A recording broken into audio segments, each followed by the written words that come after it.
পোশাকের কারণে নাকি মেয়েরা ধর্ষিতা হয় না, মেয়েরা ধর্ষিতা হচ্ছে নাকি পুরুষের মেন্টালিটির কারণে। তাই উদাহরণ দিল, যদি পোশাকের কারণে মেয়েরা ধর্ষিতা হতো, তাহলে 5 বছরের ছোট্ট মেয়েটা ধর্ষিতা হচ্ছে কোন কারণে? কখনো কখনো পত্রিকা আসে বোরকাওয়ালা মেয়েরাও ধর্ষিতা হচ্ছে, সে যুক্তি দিয়ে বুঝাচ্ছে, হ্যাঁ বন্ধু তার কথা যুক্তি আছে, ছোট্ট মেয়েটা ধর্ষিতা হয় কেন? এটা নিয়ে আমিও আগে ভাবতাম, পুরুষ হিসাবে নিজে লজ্জা পেতাম যে 3 বছর 5 বছরের মেয়ের উপরে পুরুষ রূপী হায়না ঝাঁপায়া পড়ে কেমনে। পরবর্তীতে বুঝে আসছে, ওই যদ্ধলঙ্গ মেয়েগুলো তাদের দেহ প্রদর্শন করে ধ্যাং ধ্যাং করে রাস্তায় হেঁটে যায়, তাদের যৌন সুরসুরিগুলো যুবকের মস্তিষ্ক বিকৃত করে দেয়, উত্তেজিত করে দেয়। ওই নারীগুলোকে যখন হাতের কাছে না পায়, তখন তাদের বিকৃত মানসিকতাটা চরিতার্থ করার জন্য ওই ছোট্ট মেয়েটার উপর হায়নার মতো ঝাঁপিয়ে পড়ছে। ও আমার ভাইরা, মেয়েদেরকে আজকে খারাপ পোশাক পরার জন্য উৎসাহিত করছে। দেখবেন আপনি, আমাদের দেশে টিজিং যখন বেড়ে গেল, তখন সরকারকে আমরা আইন করতে দেখলাম, ইফতেজারকে ধরে ধরে জেলে দাও। বিভিন্ন স্কুল কলেজের ছেলে মেয়েদেরকে দিয়ে বড় বড় র্যালি করলো, পত্র পত্রিকায় কত প্রচার, কিন্তু মেয়েদেরকে শালীন পোশাক পরার ব্যাপারে কোনো আইন করা হয় নাই। বাস্তবতা ভুলে যান কেন ভাই? আপনি কখনোই জিহ্বার সামনে তেঁতুল ধরে জিহ্বার পানি রোধ করতে পারবেন না। ভাজি মাছ বিড়ালের সামনে ধরে ওই মাছটাকে বাঁচাতে পারবেন না। মেয়েদেরকে অদ্দুলঙ্গ করে ইফতিজিং বন্ধ করা যায় না। ওই মোশাররফ করিমদের আজকে জন্ম এই সমাজে বাড়ছে শুধুমাত্র ভালো মায়ের অভাবের কারণে। মায়ের পেট সন্তানের জন্য ফ্যাক্টরি। এই পেট থেকে সন্তান জন্ম নেবে, নাভির উপরে 8 ইঞ্চি, নাভির নিচে 4 ইঞ্চি। এই 12 ইঞ্চি জায়গা অনেক মূল্যবান, অনেক মূল্যবান। এখানে প্রজন্মের জন্মের উৎপাদনের কারখানা। যেই মেয়েটা পেট দেখায়া পর পুরুষের সামনে যায়, ওই পেটের দিকে পর পুরুষের নজর পড়লে ওই পেট থেকে আল্লাহর ওলি জন্ম নিতে পারে না। আমাদের মাদের থেকে নাস্তিক আসেনি, আমাদের দাদি আমাদের নানীদের থেকে নাস্তিক আসেনি। MA পাস BA পাসের সার্টিফিকেট তাদের ছিল না। কিন্তু আপনাদের মনেই থাকার কথা, আপনার দাদির কথা মনে করেন। আমাদের দাদি নারীরা কখনো বোরকা ছাড়া বাইরে যেত না। বোরকা পরার পরে আরো একটা ছাতাও হাতে নিয়ে বের হতো। বোরকা পরে রিকশায় ওঠার পরে আবার কাপড় দিয়ে রিকশাটাকে ঢেকে দেয়া লাগতো। রাস্তায় যখন কোন পুরুষ আসতো দেখে, তখন রাস্তার কিনারায় গিয়ে দাঁড়ায়া থাকতো। আর এখন MA পাস BA পাস শিক্ষিত বেড়েছে, ওড়নাটাও গায়ে দেয় না। ও আমার ভাইয়েরা, মায়েদের বুকে সন্তানের খানা রেখেছে আল্লাহ। মায়ের পেটে সন্তান আসলে পরে বুকে দুধের জোয়ার আসে। ওই বুকের সৌন্দর্যের জন্য, পুরুষের মনোরঞ্জনের জন্য আল্লাহ মায়ের বুকের ব্যবস্থা শুধু করেন নাই, বরং এই বুকের মাঝে প্রজন্মের খানার আয়োজন করেছেন। যেই নারী তার বুক পর পুরুষকে দেখায় হাঁটে, ওই বুকের দুধ খাইয়া আল্লাহর ওলি জন্ম নেয় না। ও মুসলমান, এজন্য তো রাসূল বলছে ফাসফার বিজাতিদ্দিন তারিবাত ইয়াদাক। তুমি দিনদার প্রাধান্য দাও মেয়েকে। দিনদার বউ যদি ঘরে আনো, তাহলে তোমার প্রজন্ম থেকে ইমাম আবু হানিফা, ইমাম বুখারীর মতো আলেম জন্ম নেবে। আমার বন্ধু, মায়ের পেট সন্তানের উৎপাদনের জায়গা।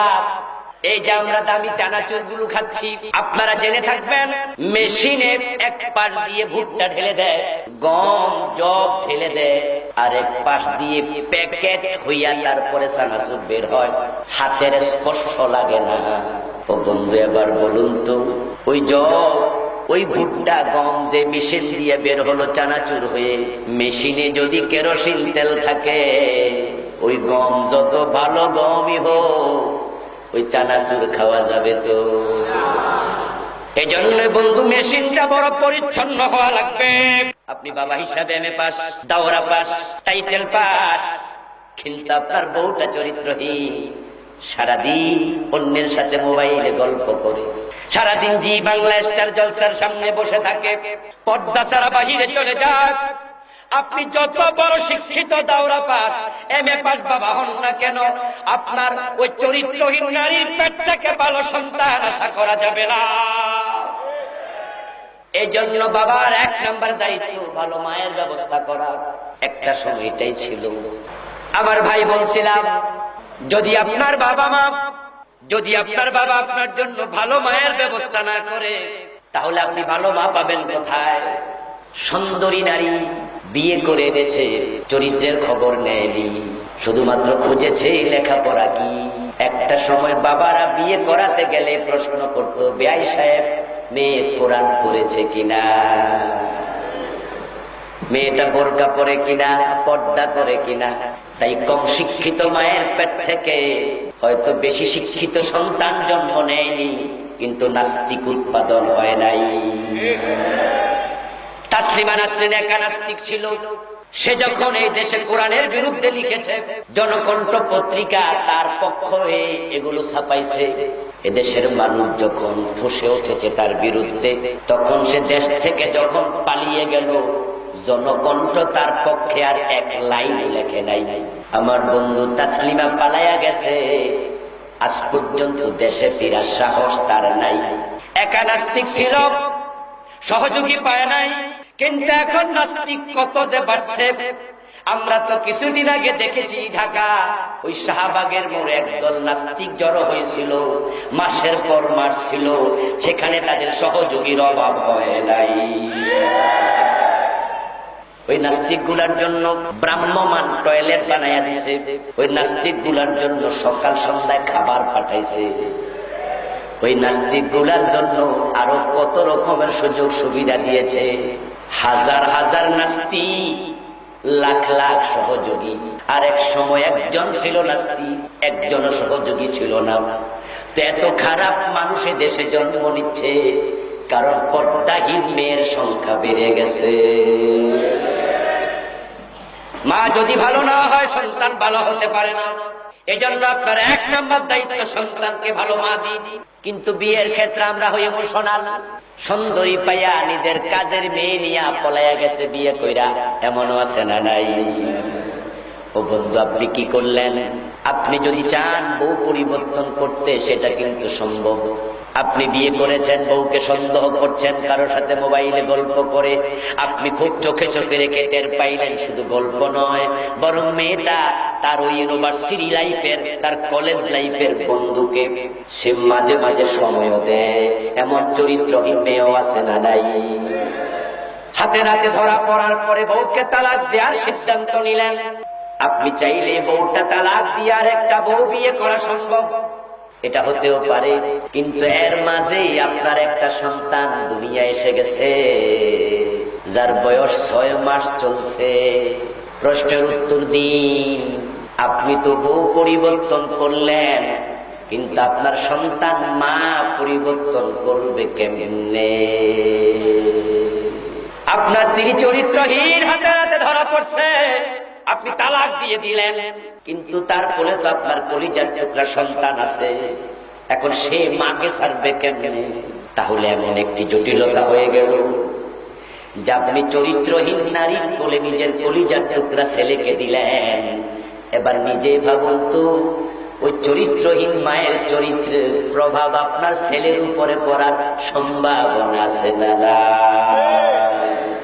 এজন্য আমরা যারা চরিত্রবান ছেলে চাই, ভালো ছেলে চাই, আমাদের 1 নাম্বার দায়িত্ব পদ্মানসীন মেয়ে বিয়ে করা, কোরআন পড়তে জানে এমন মেয়ে বিয়ে করা।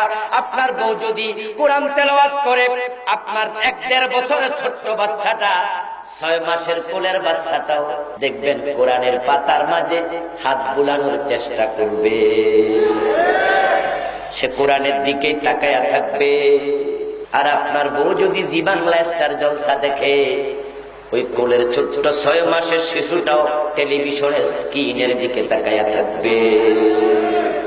এজন্য বিয়ের সময় সিদ্ধান্ত নেবেন বুঝে শুনে। অনেক যুবক ছেলে দাড়ি রাখে না, নামাজ পড়ে 5 ওয়াক্ত, জিজ্ঞাসা করলে বলে হুজুর দাড়ি রাখলে তো বিয়ে করতে একটু সমস্যা হয়। আধুনিক অনেক মেয়ে তো আছে যারা দাড়ি দেখে বিয়ে বসতে চায় না। আমি তখন বলি, বন্ধু, যে মেয়ে দাড়ি দেখে বিয়ে বসতে রাজি হয় না, সে তোমার কেন কোন মুসলমানের বউ হওয়ার উপযুক্ত না। তুমি তাকে বিয়ে করতে যাও কেন? যে মেয়ের কাছে বিশ্ব নবীর সুন্নাহটা নেগলেক্টেড, আল্লাহ রাসূলের সুন্নাহটা প্রত্যাখ্যাত, ওই সুন্নাহ বিরক্তির কারণ, ওই মেয়েকে তুমি বউ হিসাবে কেন মানবে? রাসূলের সুন্নাহর প্রতি বিদ্বেষী মেয়ের পেট থেকে আল্লাহর ওলির জন্ম হতে পারে না।